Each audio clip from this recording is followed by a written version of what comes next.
Aujourd'hui, direction la France, et plus précisément la Haute-Savoie. Le 14 septembre 2019, un jeune homme se présente au commissariat pour déclarer la disparition de sa petite amie. Il explique ne plus avoir de nouvelles de la jeune femme depuis presque une semaine.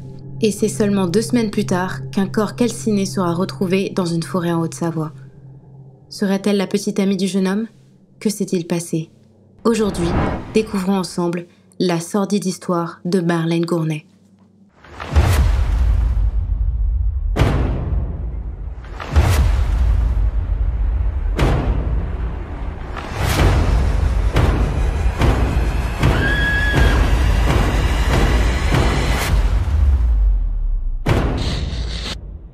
Marlène Gournay est une jeune Française de 34 ans qui s'était installée en Suisse, dans son studio à Route-Florissant. Pour subvenir à ses besoins, Marlène était escort girl et proposait ses services sur Internet uniquement sur certains sites spécialisés. La jeune femme était en couple mais ne vivait pas avec son compagnon. Hormis son copain, la jeune femme était très solitaire et avait peu de connaissances en Suisse. Mais c'est durant la nuit du 9 septembre 2019 qu'il aura des nouvelles de Marlène pour la dernière fois.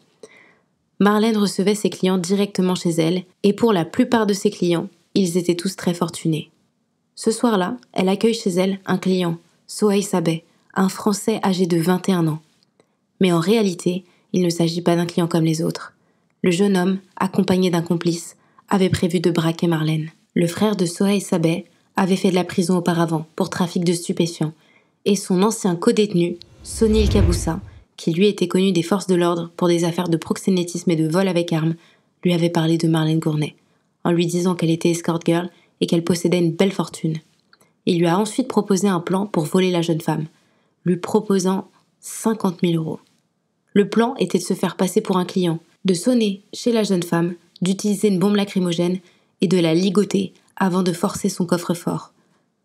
Sonil Kaboussa aurait pris rendez-vous avec l'escort girl pour Sohaïl Sabeh. Il l'a accompagnée jusqu'au domicile de Marlène Gournay à Genève et l'aurait ensuite laissée seule dans l'appartement avec elle. L'objectif initial n'était pas de tuer Marlène, mais les choses ont dérapé. Mais une fois chez elle, Sohaïl l'a aspergée de bombes au poivre et a ensuite tenté de la ligoter. Mais la jeune femme ne s'est pas laissée faire. Elle s'est débattue et, pris de panique, Sohaïl a appelé son complice, qui était en bas du bâtiment et attendait qu'il la ligote pour la dérober. Le complice monte et se rend dans l'appartement. Une fois rentré, et sous les yeux de son complice, il étouffa la jeune femme avec un coussin et un câble électrique. Marlène ne survivra pas. Et c'est dans la nuit du 9 au 10 septembre que la jeune femme meurt par strangulation. Ils avaient tous les deux rapporté des énormes valises, et ils se serviront de l'une pour voler tous les objets de valeur de Marlène, puis de l'autre pour y placer le corps. Et ils quitteront l'appartement, avec les 2 valises à la main. Mais sans voiture, ils décideront d'appeler un taxi. Le chauffeur, qui sera interrogé plus tard, reviendra sur le fait que les valises étaient extrêmement lourdes. Sohaïl Sabeh est celui qui aura eu l'idée d'enterrer la valise dans la forêt de Marin, près de Thonon-les-Bains, en Haute-Savoie, département d'où il était originaire. Les 2 hommes ont ensuite été déposés à la frontière franco-suisse après avoir laissé un pourboire au chauffeur. Ils ont traversé la frontière à pied avec la valise, puis ont repris un autre taxi jusqu'à Évian-les-Bains, de l'autre côté de la frontière. Ils marchèrent ensuite de longues minutes, en pleine nuit, à la recherche d'une forêt dans laquelle il pourrait y déposer la valise, contenant le corps de Marlène. Et c'est finalement dans la forêt de Marin, à côté de la départementale D1005 et du lac Léman, non loin de la frontière suisse, qu'ils y déposeront le corps. Pour être sûr qu'il ne soit pas retrouvé immédiatement, ils vont enterrer la valise. Ils utiliseront leur dernière force pour creuser le plus profondément possible, et c'est une fois le trou creusé qu'ils vont avoir l'idée de brûler la valise, puis de reboucher le trou avec de la terre. Et c'est au petit matin que les 2 hommes rentreront, après cette macabre nuit, chacun à leur domicile, en taxi. Marlène était une femme solitaire. Elle avait commencé sa carrière dans les salons de massage de la capitale, avant de se mettre à son compte via un site spécialisé d'escorting, puis de travailler directement à son domicile, en recevant ses clients. Elle n'avait que peu de connaissances et ne voyait presque personne, mais elle avait malgré tout un compagnon, et ils étaient très régulièrement en contact. Ce dernier a été le premier à s'inquiéter de la disparition de Marlène.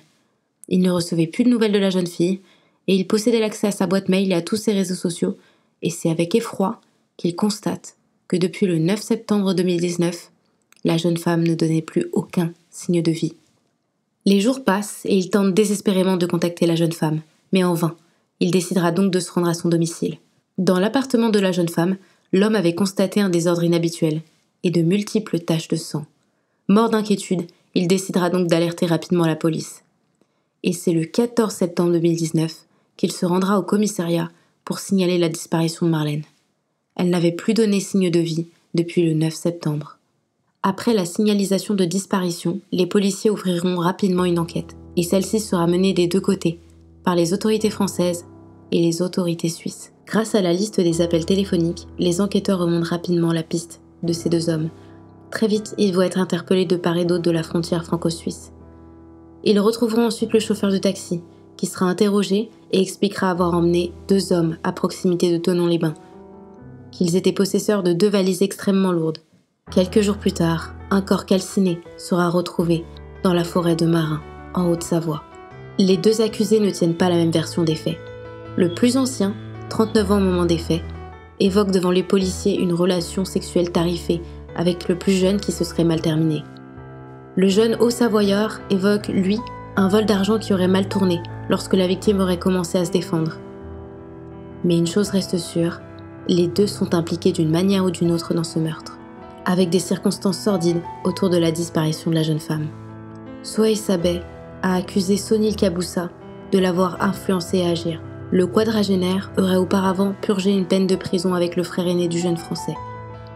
Et il aurait fait miroiter un gain de 50 000 € s'il l'aidait à braquer l'escort girl de Genève. Et Souhaï Sabeh déclare « J'ai accepté de suivre M. Kaboussa uniquement parce que d'après ce qu'il m'avait dit, c'était un plan facile, avec 50 000 € à gagner. » Mais durant le procès, un enquêteur français a dit croire davantage la version du jeune Français, et qu'en audition il avait eu un ton de vérité, ce qui rendait sa version bien plus crédible. Les 2 accusés ne cessaient de se renvoyer la faute mutuellement. Sonil Kaboussa était une figure connue et charismatique des nuits genevoises. Il était très connu dans le milieu de l'événementiel, de la mode, du mannequinat, mais aussi du proxénétisme. Quant à Souhaï Sabeh, c'était un homme considéré comme manipulable. Son avocat, M. Paul-Richard Zelmati, insistera sur le fait que son client n'avait pas l'intention de donner la mort.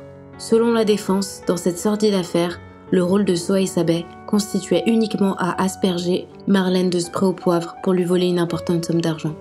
Mais la jeune femme qui ne s'est pas laissée faire aurait créé une situation qui a fait que les 2 hommes se sont mis à paniquer. Pour le défendre, son avocat déclarera « Souhaï est manipulable, c'est un fils, un neveu, un frère, un cousin que vous allez juger, un jeune homme qui se trouve à un carrefour de vie », déclara le 2e avocat de la défense. Un suiveur ayant rencontré un mauvais génie. C'est en ces termes que M. Paul-Richard Zelmati a désigné l'autre protagoniste dans cette affaire. Sonil Kaboussa, 42 ans, de nationalité suisse, sera quant à lui jugé ultérieurement dans son pays. Et c'est après 3 longues années que le verdict du procès aura lieu, en mars 2023. Jeudi 16 mars, en fin de journée, la cour d'assises de la Haute-Savoie a rendu son jugement dans la mort de Marlène Gournay. Souhaï Sabeh, 21 ans, a été condamné à 13 ans de réclusion criminelle, dont 6 ans et demi de peine de sûreté pour vol avec violence ayant entraîné la mort et atteinte à l'intégrité d'un cadavre. Une peine largement inférieure à ce qu'avait requis l'avocat général mercredi 15 mars. 20 ans de prison. J'ai honte d'être impliquée dans cette affaire. J'ai énormément de regrets pour Madame Gournay. Je présente mes excuses à sa famille, a déclaré Souhaï Sabeh à l'issue de 4 jours de procès, dont l'enjeu principal fut de définir son degré d'implication dans la mort de Marlène Gournay. Quant à Sonil Kaboussa, qui avait prévu d'être jugé dans son pays ultérieurement, il n'y a à ce jour aucune information concernant le futur procès à venir. Et c'est comme ça que cette terrible histoire se termine. Je vous remercie de m'avoir écouté, j'espère que cette histoire vous aura plu, et je vous donne rendez-vous la semaine prochaine pour une autre terrible histoire.